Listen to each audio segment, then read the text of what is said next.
prizor kojim svjedočimo mene na neki način podsjeća, a u duhu onoga što u tradiciji našoj ljudi govore da je Ramazan najbolji i najljepši gost. Pa mene ovaj prizor podsjeća kada smo se iskupili ovdje da ispratimo to gosta. Vi znate kada nekome dođe poseban neki gost, drag i cijenjen, i kada on odlazi, onda se svi fino iskuplje da se sa njim poselame. I Ramazan je iza nas, mi smo ga ispratili i ispraćamo ga ovim činom. I zbog toga smo mi dijelom tužni. Jer svaki drag gost kada odlazi, a Ramazan je bez sumnje drag gost, i to je jedan gospodin, kako kaže poslanik alejhi selatu vesselam u hadisu od Ebu Saida al-Hudrija, koji je zabilježen Imam Bezzar, Sejdu Šuhur Šahru Ramadan, kaže, mjesec Ramazan je gospodin među drugim mjesecima. I mi tu gospodina ispraćamo ovim činom i osjećamo određenu dozu tuge, zato što nećemo više biti počašćeni njegovim prisustvom i njegovim društvom i privilegijama koje on sa sobom nosi. Allah te barek ve taala nas je počastio Ramazanom, ali nas je stavio pod neki vid odgovornosti spram njega.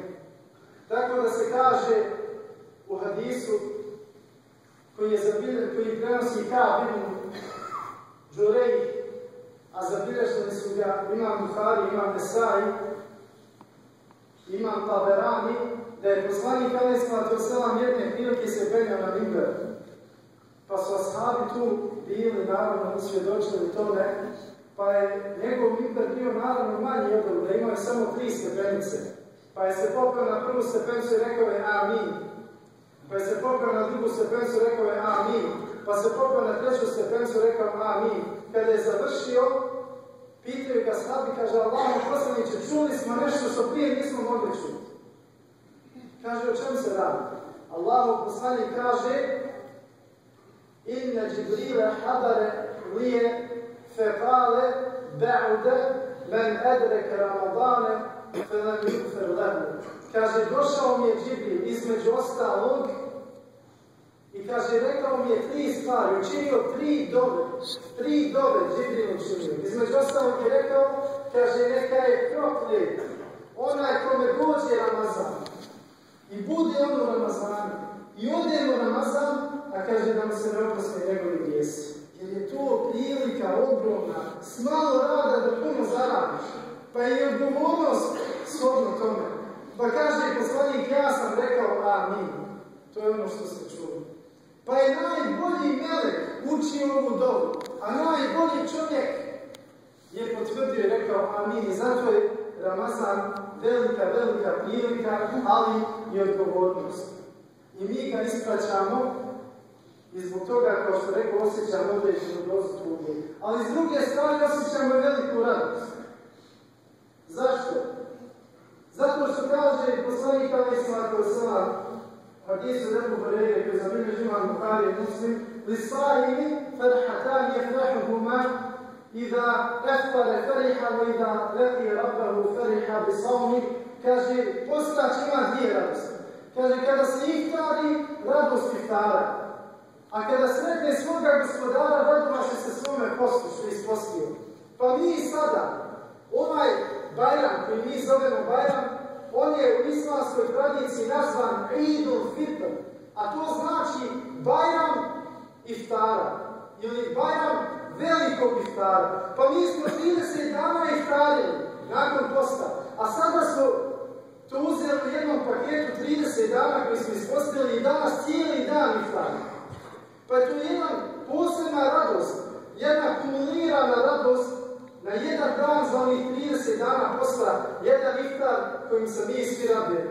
S jedne strane, i s druge strane radosni smo što smo ispostili mjesec Ramazan i što kad dođemo pred našeg gospodara, on će nagrađivati za post, a vi znate da se kaže na hadisu od Ebu Hureyre koji je rekao poslanik alejhi salatu vesselam, kaže kullu amali ibni Adam lahu illa sawm fa innahu li wa ana bihi, kaže svaki posao koji sin Adamu, koji čovjek radi pripada njemu, osim kaže posta, on je moj. Ja ću za njega posebno nagrađivati. Pa se mi posebno danas radujemo toj nagradi koja nas čeka kod uzvišenog Allaha dželešanu. A kakva je to nagrada za koju Allah posebno nagrađuje? فَلَا تَعْلَمُ نَفْسٌ مَا أُخْفِيَ لَهُم مِّن قُرَّةِ أَعْيُنٍ جَزَاءً بِمَا كَانُوا يَعْمَلُونَ. Allah kaže u suri Sežda, kaže nema tog čovjeka i niko od vas, kaže, ne zna kakvi nagrade od gospodara njihovog čekaju skrivene za ono što su oni radili. Dakle, to je nešto što oko nije vidjelo, uho nije čulo, niti nekome moglo napasti. To je nagrada za svako djelo, možete zamisliti za post, kakva vam će tek biti nagrada za onoga koji je ispostio. I zato se mi danas posebno radujemo našem postu. Međutim, zašto Allah te bareka i ta'ala je odlikao post? Zašto Allah dželešanu kaže posebno nagrađuje post? I danas je prilika da se mi svi zapitamo zašto smo mi postili 30 dana. Danas je to prilika da malo se skontamo i kažemo što smo mi gladovali i bili žedni i odricali se mnogih stvari ovih 30 dana. Zašto? Jer Allah dželešanu ništa nama nije propisao bez svrhe. Toga moramo biti svjesni, sve ima svoje svrhe. Pa ću ja inšallahu ta'ala pokušati da prezentujem danas otprilike 5 stvari koje je kod nas trebao post izgraditi i s kojima smo mi danas trebali doći na Bajram namaz.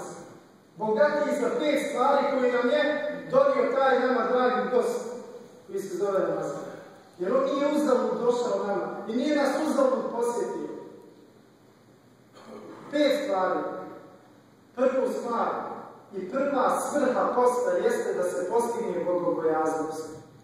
Bogobojaznost je velika stvar. Kaže Allah tebareke ve ta'ala: "Ja ayyuhallazina amanu kutiba alaykumus siyam kama kutiba alal ladina min qablikum la'allakum tattaqun." O vjernici, propisan vam je post. A bio je propisan onima prije vas, da biste vi bili bogobojazni, da biste postigli takvaluk.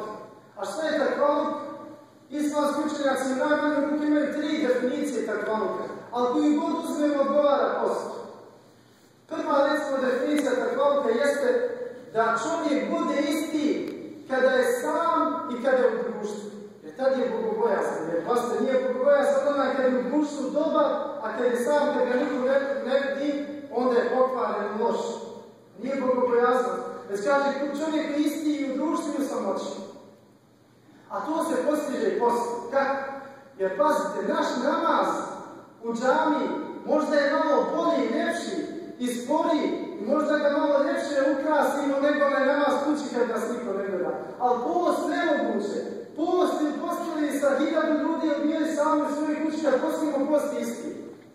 A je to ta bogobojaznost. Ne možemo bolje postiti, slabije postiti. Isto postiti. Druga vrsta ili druga definicija bogobojaznosti jeste da bogobojaznost čuva, dakle definicija jeste da bogobojaznost je ono što čuva čovjek od grijeha. Pa je post nesumnjivo najbolji način da čovjeka sačuva od grijeha. Zašto?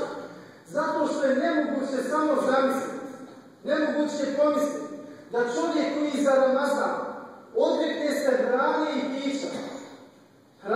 pića koje mu je dozvoljeno i za kojim osjeća nasušnu potrebu, organizam mu traži. To nije luksuz, to je potreba. Nemoguće da čovjek koji uzima abdest za Ramazan pazi da mu kap vode ne uđe u neko grlo kako neko pokvario Ramazan, a kada dođe Bajram da isti taj čovjek ode u kafanu da se napije. Da pije alkohol koji je Allah zabranio, to je nemoguće. Ako ti je post ispravan, ako si ti mogao cijeli dan izdržati, da se ne napiješ vode, pa kako nećeš moći izdržati da sa Bajram ne popiješ pivo ili nešto drugo? To je nemoguće. Post je morao djelovati na tebe i izgradi kod tebe tu bogobojaznost. I treća definicija bogobojaznosti jeste, kažu, svjesnost o Allahu. Bogobojaznost znači svjesnost o Allahu te bareke. A za niko može više biti svjesniji o Allahu nego postav. Zašto? Zašto što postav cijeli dan dok posti. Pa čovjek koji klanja, recimo 5 do 10 minuta klanja, na umu je Allah te bareke odmah za svim poslom. Međutim, postav cijeli dan, vi ste vidjeli. Dođeš, evo voda ovdje, evo hrana ovdje, evo ovo, evo ono. Ti stalno si koncentrisan, misliš na Allah, misliš o svom poslu. Znaš da ne trebaš to, zašto ne trebam sada pijem vodu, ako sam žedan? Zato što imam svijest o Allahu te bareke da sada postim. Dakle, postaš je cijeli dan zauzet i obuzet mislima o svome gospodaru i o svome poslu. I to je posebna vrijednost posla. Dakle, to je prva stvar, bogobojaznost koja se postiže posle. Druga stvar, od neprocjenjive vrijednosti, jeste sabor, strpljivost koju čovjek postiže posle. Strpljivost je jedan veliki dar. Kaže poslanik alejhi salatu vesselam, lem kaže ratije ehaden, kaže nikome od vas nije dato nešto evsa min sabor.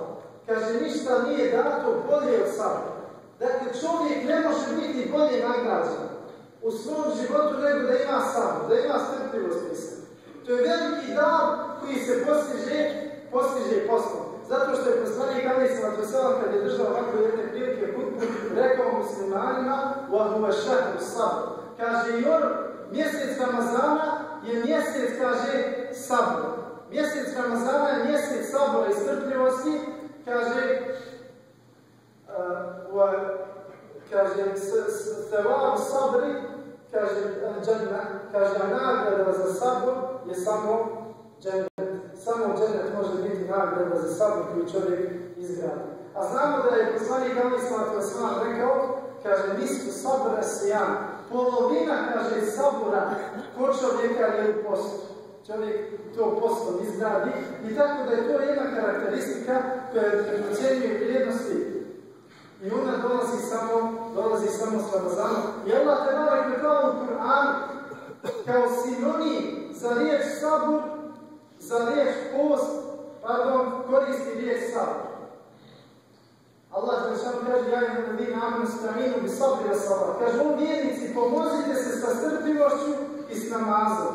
Allah je na strani strpljivi. Kaže islamski učenjaci ovdje, gdje se htjelo reći, pomozite se sa postom i namazom. Dakle, sabor je sinonim zamjena za riječ